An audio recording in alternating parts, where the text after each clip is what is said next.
สวัสดีครับผู้ฟังทุกท่านครับ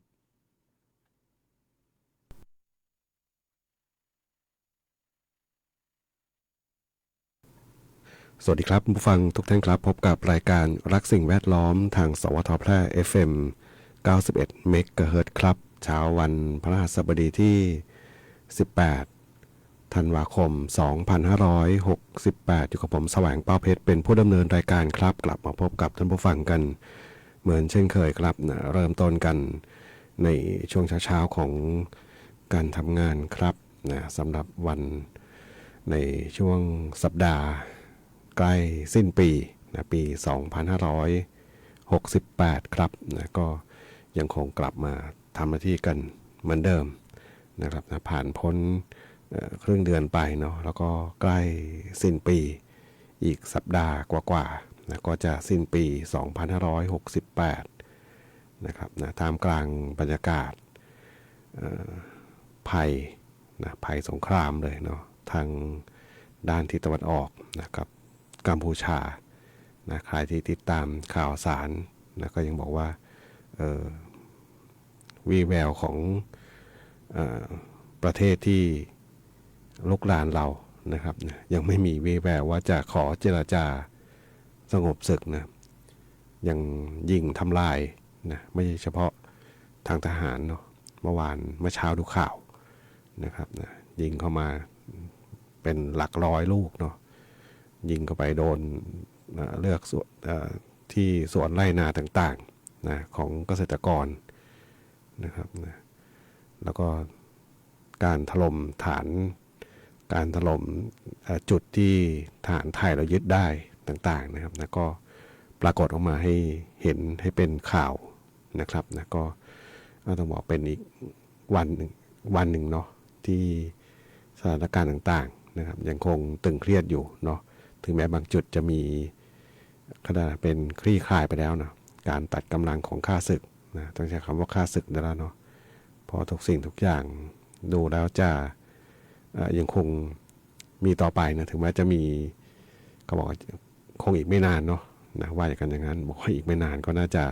สงบลงนะก็ต้องรอดูเนาะนะครับนะเป็นกำลังใจให้กับทางทหารตำรวจนะอาสาสมัครประจำหมู่บ้านนะครับนะคนที่เกี่ยวข้องทั้งหลายทั้งมวลนะหน่วยแพทย์สาธารณสุขทั้งหลายที่อยู่ในพื้นที่นะครับนะที่ต้องทำหน้าที่กันอย่างหนักเลยทีเดียวนะครับวันนี้พบกันเช่นเคยครับกับช่วงเวลาของรายการรักสิ่งแวดล้อมท่านผู้ฟังที่ติดตามรับฟังอยู่ครับอยากจะฟังเพลงบทเพลงเพื่อชีวิตก็สามารถที่จะแนะนำได้ครับทางโทรศัพท์054523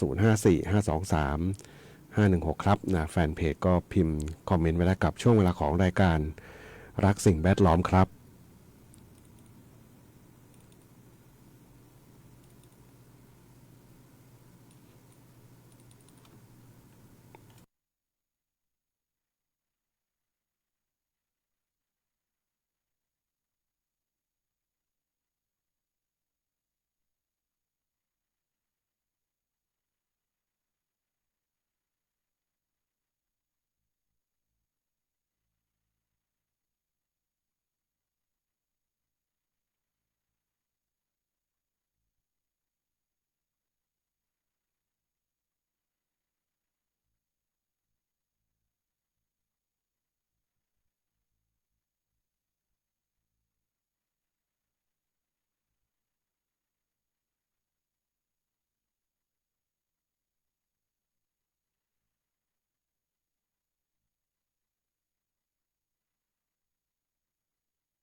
กับบทเพลงที่ได้รับฟังจบลงไปของมารีวันนาครับงานเพลงแดดสุดท้ายส่งมอบเป็นความสุขสำหรับท่านผู้ฟังที่ติดตามรับฟังรายการรักสิ่งแวดล้อมทางสวทแพร่ FM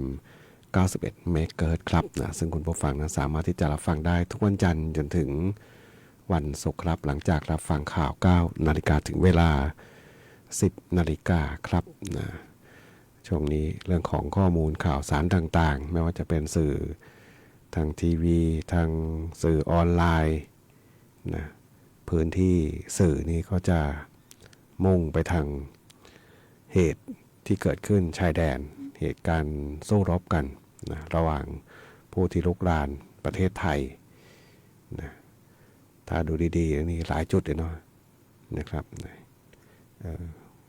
จริงๆก็เห็นเป็นข่าวมานานแล้วนะการลุกเข้ามา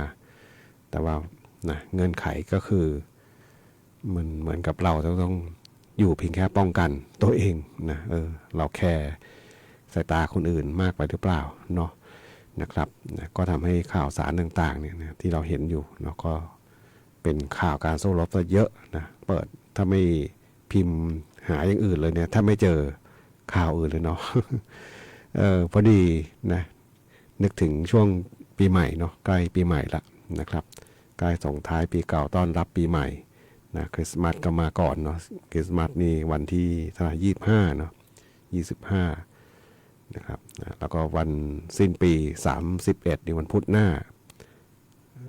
ไม่ใช่พุธหน้าพุธโน้น นะแล้วก็วันหนึ่งวันหยุดต่อเนื่องไปอีกนะครับนะก็จะทำให้หลายคนไปเที่ยวนะท่องเที่ยวนะปีนี้ภาคเหนือน่าจะมีนักท่องเที่ยวขึ้นมาเยอะนะครับนะเพราะว่าอะไรเพราะว่ามีแหล่งท่องเที่ยวนะครับนะที่เห็นตอนนี้นะผมดูของอุทยานแห่งชาติดอยอินทนนท์นะครับนะผมไม่เคยไป ไม่เคยไปดอยอินทนนท์เนี่ยนะไม่เคยขึ้นไปเลยเนาะใจก็เคยคิดอยากจะขึ้นไปเที่ยวเนาะนะครับนะที่อื่นไปมาหมดเกือบทั่วละ ยอดดอยอินทนนท์ยังไม่เคยขึ้นไปนะสูงสุดของประเทศไทยเนาะดอยที่สูงที่สุดนะครับแล้วก็ปีนี้เนี่ยเขาบอกว่าเห็นเพจประชาสัมพันธ์เขาบอกว่าตอนนี้เนี่ยเขาจะมีเรื่องของการซื้อตั๋วออนไลน์นะครับนะซื้อตั๋วออนไลน์ก็คือเขาบอกว่าจะเป็นการลดความแออัดแล้วก็อำนวยความสะดวกในการเดินทางนะครับนะขอความร่วมมือในการซื้อตั๋วออนไลน์ e-ticket นะผ่านทางแอปพลิเคชันQuick ใช่ไหมเนี่ย คิวนะสามารถซื้อตั๋วล่วงหน้าได้นะ Quick Q เนาะก็สามารถที่จะซื้อตั๋วออนไลน์ได้นะจะได้ไม่ต้องไปการแก้ไขการจราจรติดขัดนะในพื้นที่อุทยานนะครับนะก็ใช้บริการซื้อออนไลน์ได้นะพิมพ์คำค้นอุทยานแห่งชาติดอยอินทนนท์เนาะแล้วก็เข้าไปดูนะจะมีบนแฟนเพจเขาอยู่นะมี QR code เยอะไปหมด นะ e-ticket นะเต็มไปหมดเนาะก็ลองดูเนาะพอซื้อตั๋วลวงหน้าได้ก็จะได้ลดเป็นการอำนวยความสะดวกให้กับนักท่องเที่ยวนะแล้วก็เห็นภาพหนึ่งสวยงามมากนะเป็นภาพถ่ายที่เขาถ่ายเมื่อวันที่13 ธันวา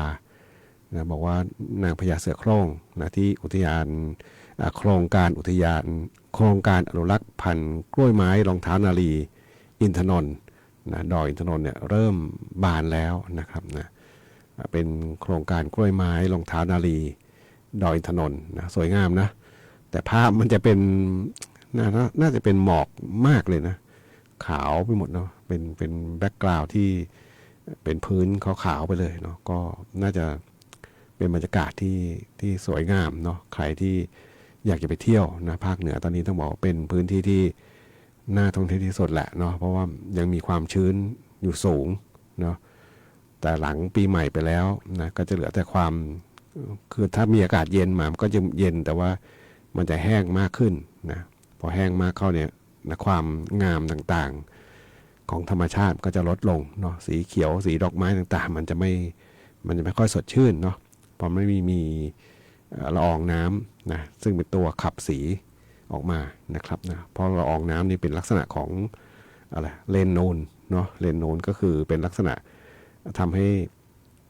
มีลักษณะการหลวมแสงขึ้นมานะก็จะมองเห็นเป็นความสดใสนะครับแต่พอมันแห้งไปแล้วเนี่ยมันก็ดูจางๆแหละ สายตาที่เราเจอก็มันดูไม่ค่อยสดชื่นนะก็นะแหล่งท่องเที่ยวภาคเหนือนะครับนะปีนี้น่าจะคึกคักนะครับเพราะว่าช่วงปีใหม่ก็หยุดกันยาวๆหลายๆหน่วยงานที่ได้มีโอกาสหยุดนะครับนะก็ใช้โอกาสนี้ในการพักผ่อนกันทางภาคเหนือเราครับไปฟังเพลงกันต่อครับกับช่วงเวลาของรายการรักสิ่งแวดล้อมครับ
ได้รับฟังจบลงไปครับนะกับบทเพลงครูดอยครูซันที่ท่านผู้ฟังถามถึงเข้ามาในช่วงเวลาของรายการรักสิ่งแวดล้อม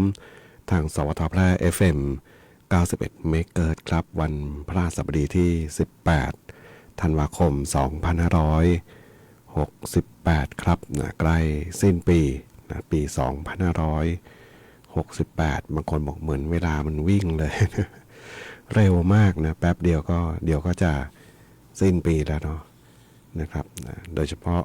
นะที่ผู้จัดรายการมักจะพูดบ่อยๆคือครึ่งปีหลังนะนับ6เดือนหลังเนี่ยนะก่อนสิ้นปีเนี่ยเราจะรู้สึกว่าเวลาเดินเร็วนะเพราะว่าอะไรเพราะว่าอย่างช่วงเนี้ยนะเริ่มเป็นฤดูหนาวนะไม่ใช่เริ่มนะเป็นฤดูหนาวธันวามกราเนี่ยนะไม่ใช่ยังไม่ถึง6 โมงเย็นเลยเนาะ5 โมงครึ่งเนี่ยนะมันเหมือนจะมืดเลยนะครับอย่างเมื่อวานเนี่ยผู้จัดรายการก็รีบกลับบ้านนิดนึงเนาะไอ้ที่รีบนี่ก็ประมาณ5 โมงเย็นก็แต่ว่าหมายถึงจะรีบเข้าไปบ้านเพราะว่าต้องรดน้ำต้นไม้เนาะเพราะว่าก่อนหน้านี้สังเกตมันดินมันแห้งเนาะใบไม้ต้นไม้มันลักษณะดูจะซึมน่าจะลักษณะเริ่มมีอาการขาดน้ำนะก็เลยเมื่อวานก็เลยรีบกลับไปรดน้ำแป๊บเดียวเองนะเงยหน้าดูมันเหมือนจะมืดเลยนะแล้วก็กลับเข้ามาบ้านก็คิดว่าน่าจะ6 โมงกว่าไปแล้วที่ไหนได้ยังไม่6 โมงเย็นเลยนะมันมืดเร็วเนาะช่วงนี้นะสว่างช้ามืดเร็วนะครับนะช่วงหน้าหนาวนะเพราะว่าโลกเราเอียงดวงอาทิตย์มันเหมือนล่องมาอยู่ทางใต้เนาะแล้วก็จะทำให้เรารู้สึกว่าแต่ละวันเนี่ยผ่านไปเร็วเนาะเพราะดวงอาทิตย์ขี้เกียจ ก็อย่างไรก็ตามเนาะแต่ว่าคนเดินทางนะโดยเฉพาะคนเดินทางทั้งหลายนะบางคนก็ต้องเร่งรีบเช้ามารีบไปทำงานเย็นกลับเข้าบ้านนะครับนะก็ต้องระมัดระวังนิดนึงเนาะอุบัติเหตุทางถนนเพราะว่า6 โมงเช้านี่ยังไม่สว่างเลยเนาะเช่นเดียวกันเนาะช่วงเย็น6 โมงเย็นมืดไปแล้วนะก็ระมัดระวังเรื่องของอุบัติเหตุทางถนนนะครับนะแล้วก็เส้นทางจากส่งเม่นเข้ามาเมืองแพร่นะมีจุดซ่อมถนนอยู่1 จุดนะตรง4 แยกไฟแดงพอดีเลยส่งเม่นชนประถมนะแล้วก็เลยมาก็จะเป็นมีการเขาเรียกนะปิดช่องจราจรบางส่วนนะเพื่อที่จะทำทางรถไฟนะทำทางรถไฟนะมีทั้งมีทั้งระบบไฟฟ้านะมีทั้งรถไฟนะตรงนั้นนะก็ทำให้คลุกคลักนิดนึงเนาะคนที่ขับขี่มาแต่ว่าค่อนข้างที่จะเขาเรียกมีสัญญาณเตือนต่างๆได้ค่อนข้างดีนะกลางคืนนี่ก็จะมีไฟส่องสว่างอย่างชัดเจนนะผมขับรถเข้าเวรออกเวรนี่ก็จะเห็นชัดเนาะก็เป็นน่าจะปลอดภัยได้ในระดับหนึ่งนะครับนะเส้นทางจากส่งเม่นเข้ามาทางเมืองแพร่นะครับนะแต่ว่าช่วงปีใหม่นี่ผมว่าติดเอาเรื่องแหละ นะครับนะถ้าไม่หยุดการทำงานแล้วก็เปิดช่องจราจรขึ้นมานะเพราะว่าอะไรเพราะว่ารถจะเยอะเนาะรถขาขึ้นเนี่ยถ้าบีบช่องจราจรเหลืออย่างนั้นนะลำบากแน่เนาะก็ต้องรอดูเนาะว่าช่วงปีใหม่ก็จะมีเปิดเส้นทางให้เหมือนเดิมไหมเนาะเพราะว่าเข้าใจว่าช่วงปีใหม่เนี่ยรถจะเยอะนะครับมาถึงช่วงท้ายรายการครับนะดูพยากรณ์อากาศเช้านี้ถึงเช้าวันพรุ่งนี้นะภาคเหนืออากาศเย็นถึงหนาวอุณหภูมิจะลดลงอีกนะ1-3 องศาเซนเซียสครับนะโดยมีฝน10%ของพื้นที่เอาละไง จะมีฝนนะนะอากาศเป็นไรในปีนี้นะครับนะมีฝน10%ของพื้นที่ส่วนมากบริเวณจังหวัดเชียงใหม่เชียงรายลำปางพะเยาและจังหวัดน่านนะครับนะอุณหภูมิต่ำสุดอยู่ที่15-20 องศาเซนเซียสแล้วก็สูงสุดอยู่ที่27-32 องศาเซนเซียสครับนะมีฝนมาอีกแล้วเนาะช่วงสัปดาห์ที่แล้วก็มีนะครับนะมีฝนไปปล่อยมาบ้างนะครับนะฝนหนาวแล้วนะอย่างเงี้ยนะก็ดูแลสุขภาพร่างกายกันด้วยครับวันนี้รายการนักสิ่งแวดล้อมทางสวทแพร่ FM 91 เมกะเฮิรตซ์มาถึงช่วงท้ายรายการครับคงต้องนำรายการท่านผู้ฟังก่อนพบกันใหม่ในวันพรุ่งนี้ขอความสุขความโชคดีจงมีแต่คุณผู้ฟังทุกท่านสำหรับวันนี้สวัสดีครับ